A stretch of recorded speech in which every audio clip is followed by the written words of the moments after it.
I remember like being at primary school and my teacher showed me like Where the Wild Things Are by Maurice Sendak. And I remember like, I was really like a clear memory, like her holding it up, like it was all story time, so we was all sitting on the mat in front of her. And she was holding it up and I was just like, I can't believe that is like a book that exists. It's like the drawings were like so incredible and these characters were like, I was just like totally taken in by it. So I must have been about like 5 or 6. And I just wanted to know how it was created and how those drawings like existed in the world, because they were just like they seemed like it was like she was opening a door into another world, another realm with those drawings. So yeah, Uderzo, in terms of like just loving his work, but in terms of like being aware of illustration as a thing, I think it was Maurice Sendak. What makes it such a unique book is that, and I guess like when I was 5 or 6, that had an impression on me because it was like, it was really letting the drawings tell the story, which I think is probably the first time that a book I've ever seen a book do that, where it's like, you know, it's such a visual narrative. It's great, I love that book. The techie part of me, I have, and it's brilliant, and I can't believe I get like geeky about this now, but because I wasn't very much not about this, but I like have a Wacom Cintiq tablet thing, which is like really cool. It's like a screen, so I just draw straight on the screen and it kind of like appears on my computer. And like 5 years ago I'd be like, no, I'm not using that, that's like, I'm gonna be old school, but it's brilliant. And again, in terms of like speeding stuff up, where I can just like draw straight on and draw over my sketches like with a really crisp line, that's really like, that's just so awesome. I love that. The old school part of me is like my sketchbooks. It's like these things here. I have hundreds. I can't throw them out either. So like I literally have like hundreds and hundreds of sketchbooks ranging back to like the 90s basically,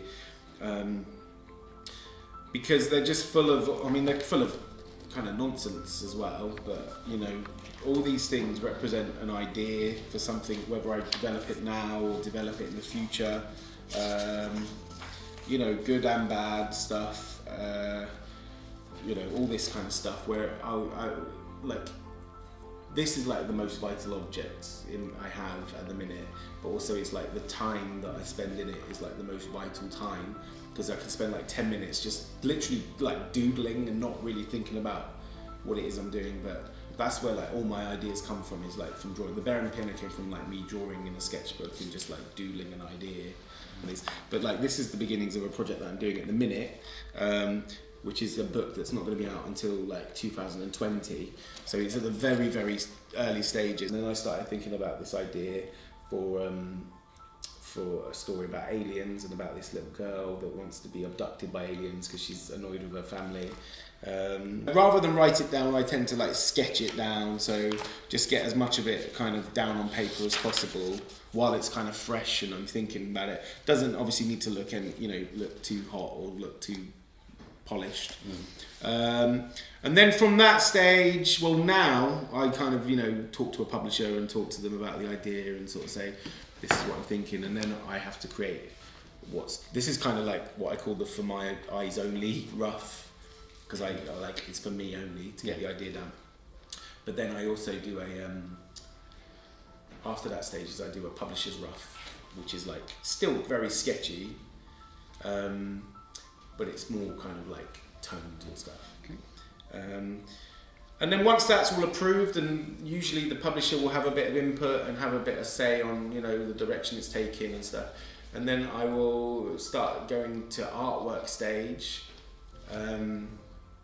like the production stage, I guess, where it's like I'll start making like watercolor textured backgrounds and just playing around with textures and stuff and importing them into my computer and then kind of overlaying them and just kind of just experimenting. Like a lot of the process is about experimenting. I specialised in graphic design actually, so I was doing graphic design, but I was also doing a bit of film and a bit of animation, a bit of everything really. But it was always drawing that I kept coming back to. Like I'd try out all these different forms of art or creativity, but I'd always come back to drawing. The whole process of making a book Well, this one, The Bear and the Piano, which was my first book, this actually took me like close to a year to make, because it was my first book. I was like learning while I was doing it. It was it's quite a detailed book, I guess. There's quite a lot of stuff going on in each illustration, which I still do try and keep them as detailed as possible. But yeah, this whole book took me about a year. An image like that took me like a month to make. But yeah, the process would be, so I draw the sketches, so that would be like a month really to get those, planning it all out. And then I would draw the rough for the publisher, so that's like another month or a month and a half. And there's a lot of back and forth and a lot of tweaking and a lot of discussions and stuff. So the whole like pre-artwork stage will take like 3 or 4 months on this book, and then the artwork just took like 6-7 months. So it was a long process. I have sort of sped up now, so it's generally about between 4 months and 6 months it is to take me to make a book. I find it really hard to control watercolor.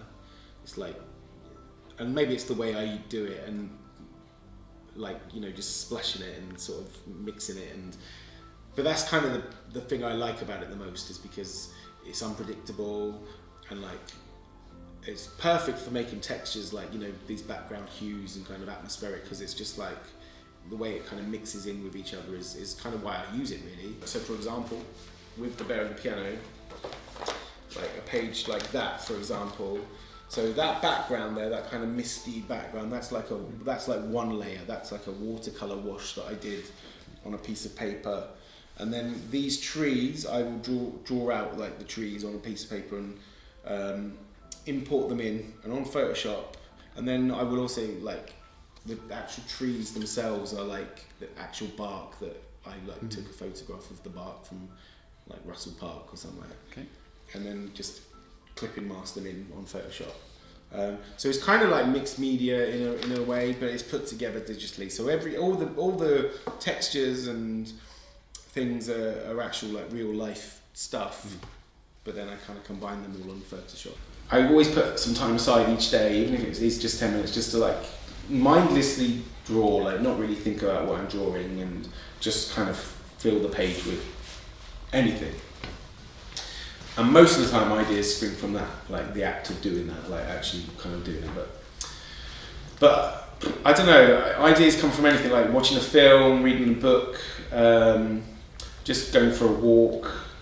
I am a big film geek, I guess, so like I am inspired by films and some of the narratives and stuff. Like the book I'm working on at the minute is about like aliens and UFOs and stuff, and that's really inspired by like Spielberg and E.T. and stuff. For young people any people, any age, who want to become illustrators or do anything that's kind of creative or a little bit out of the ordinary, it's just like do it really. Now being an illustrator is a little bit easier because like all I need is a pen and a bit of paper really to become an illustrator, or to show that I can be an illustrator. Lots of people who want to become filmmakers, obviously gets a bit trickier because you need equipment, you need ideally other people to help.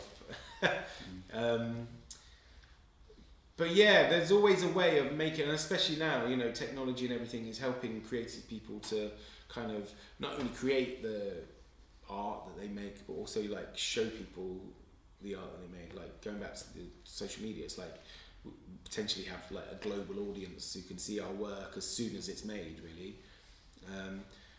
So yeah, it's just make stuff, it's just do stuff. It's like, even if it's kind of crappy, even if it's not great, like the thing I learned most about drawing a day is that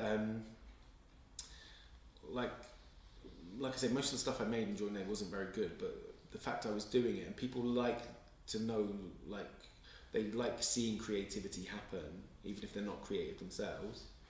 So the actual process of making it gets people interested, and usually they'll stick with you, and they'll stick with you until you do get good. You may not have like ever found your fortune or ever become the biggest illustrator or the biggest filmmaker or the biggest artist in the world, but you've had a really nice time. So it's never, it's never going to be a bad thing.